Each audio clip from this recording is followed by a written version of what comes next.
They are scientifically testing and getting funding, I believe, from the National Science Foundation and I believe also the Department of Homeland Security to study the science of psychological brainwashing. Do you understand why I call this digital MKUltra? So here you go. This is the DHS hearing on internet censorship. This is Ben Weingarten. This is great work at Real Clear. This is Martin Kulldorff, one of the censored scientists. They were testifying for the Republicans and testifying for the Democrats on how censorship is simultaneously not happening and a good thing is Dr. Cynthia Miller Idris. Doctor, are you saving lives in the medical profession? That kind of doctor? Oh, you're an academic who does censorship work. Now, Dr. Miller testified that what they were doing is not telling people what to censor, but teaching people how to think. They were not actually weighing in on the substance of policy debates in this disinformation work.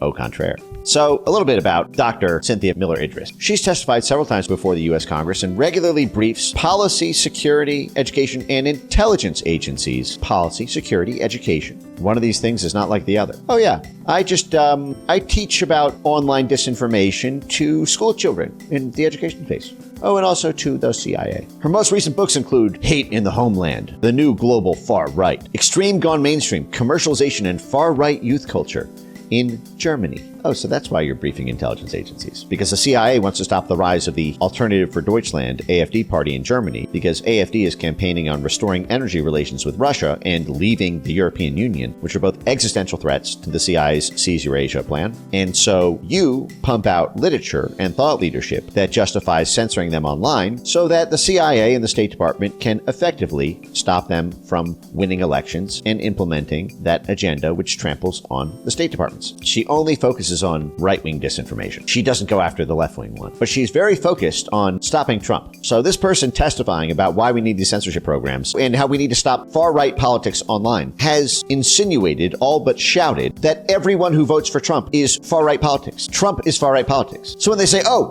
we're just censoring the far right. Or just the far right. Who's the far right? Everybody who votes for Trump. 100 million people rolled up in that. She does all this work in Germany, in Norway. Remember the big push around Norway, including the head of NATO at the time, Jens Stoltenberg. Always the NATO connection to these things. Involved in social and political thought control via pre-bunking misinformation work. She designed videos to pre-censor beliefs about COVID vaccines. Hey, doctor, didn't you testify that you don't tell people what to think, but how to think? So why are you telling people what to think about vaccines? Or is that a get-out-of-logic free card? While they were being rolled out, you were not just telling people what to think. You were building entire censorship strategies.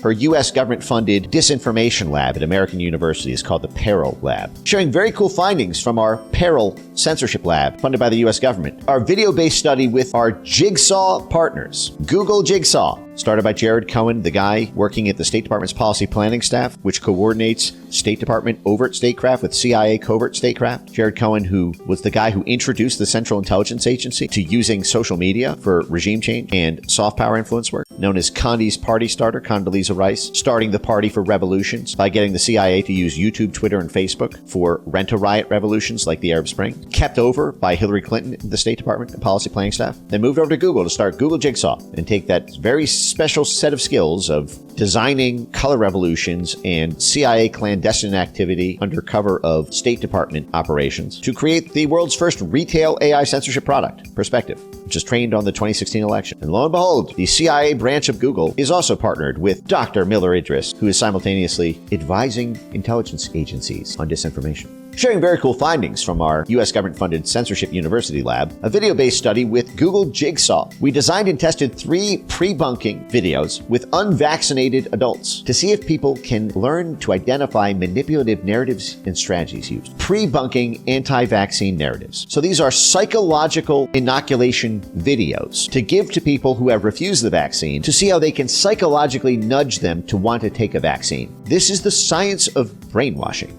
They are scientifically testing and getting funding, I believe, from the National Science Foundation and I believe also the Department of Homeland Security to study the science of censorship, the science of psychological brainwashing. Do you understand why I call this digital MKUltra? This is what MKUltra sought to achieve: behavioral modification at the individual and group level through a web of intelligence agencies and university centers. This is another one of the parallels. There are about 60 universities that were used in MKUltra. Everything from Stanford University to Berkeley to the University of Oklahoma. It's the same structure here. Digital MKUltra. It's the intelligence agencies, it's the universities, the NGOs, and these test subjects who are being tested on. In vaccine misinfo, like claims that vaccines are unnatural or cause unrelated injuries if watching would reduce their likelihood to share or support vaccine misinformation. So you understand what they're doing here. They're taking people who were skeptical of taking vaccines and then strawmanning through videos that badly distort the facts and break everything down, take everything out of context, make it look ridiculous, and then test how likely those people are to share news articles or videos or information about vaccines not being effective anymore.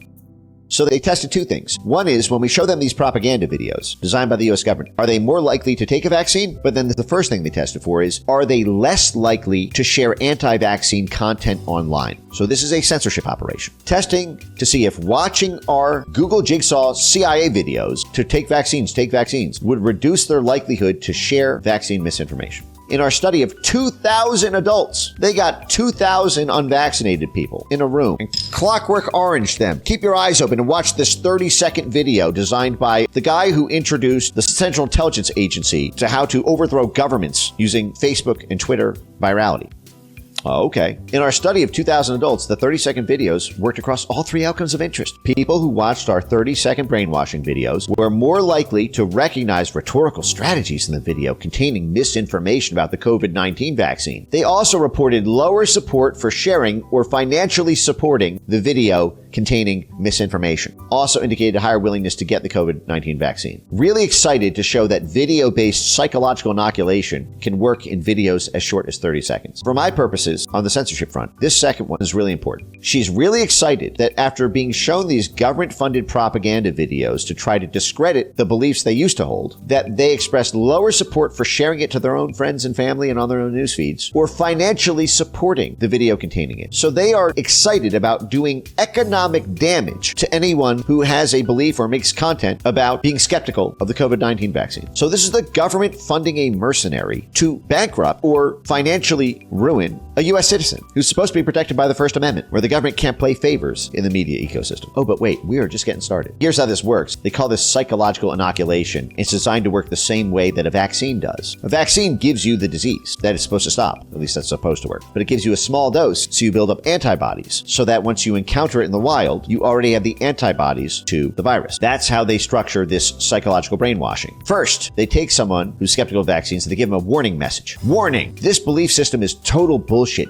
2, microdose of content. Viewers see a weakened clip of a propaganda message. So, a weakened clip, meaning people are not allowed to see the full context of the argument. This is what is known in behavioral economics, behavioral psychology, rhetoric, sophistry, debate. This is what is known as a straw man. You do not present the full argument. You present a weakened version of the argument, i.e. a bullshit version of the argument, a stupid version of the argument, an incomplete one. So, first you psychologically prime them as they're being Clockwork Orange. Watch this Google Jigsaw CIA vaccine video. Then you wildly distort the actual argument being made so that they think it's bullshit because you've strawmanned it to death. Then you flood their brain with counterpoints to the video they just saw, so they don't even need to think about why it's bullshit. Just flashes up on screen. This is why this argument we just strawmanned the hell out of is so ridiculous. You measure the reactions and then you rinse, repeat. And every time, from every angle, they get a weakened strawman version that they develop a visceral aversion to, so that when they hear the full argument later, they just instinctively associate it with bullshit. This is funded by the National Science Foundation. I believe they also have a DHS grant, and they're partnered with the CIA wing of Google Jigsaw. But wait, there's more. Like vaccinating against a virus. What if people were vaccinated against misinformation? Testing the efficacy of attitudinal inoculation. Digital MKUltra. Funding for her censorship work comes from taxpayers. Dr. Miller Idris's research has been funded by grants and fellowships from the National Science Foundation, the Department of Education, and the Department of Homeland Security. 3 different government agencies are funding her digital MKUltra psychological inoculation censorship black magic.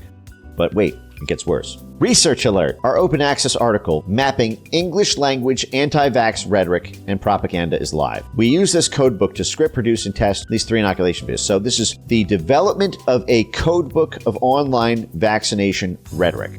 Do you remember how I told you the AI censorship technology funded by the Pentagon works? First, you create a code book of the language that ISIS uses. What are their keywords and phrases? What's their slang? What's their jargon? The prefixes, the suffixes, the nouns, the adjectives, the constellation of terms, the keyword map, because that will generate a network map of the community of people online who talk like that, or use those words, or use those phrases or those hashtags, or talk about certain historical or topical events, and then you can run your censorship algorithm to micro-target that group to get sandblasted off the internet through censorship. And you know who does that work, that AI censorship work?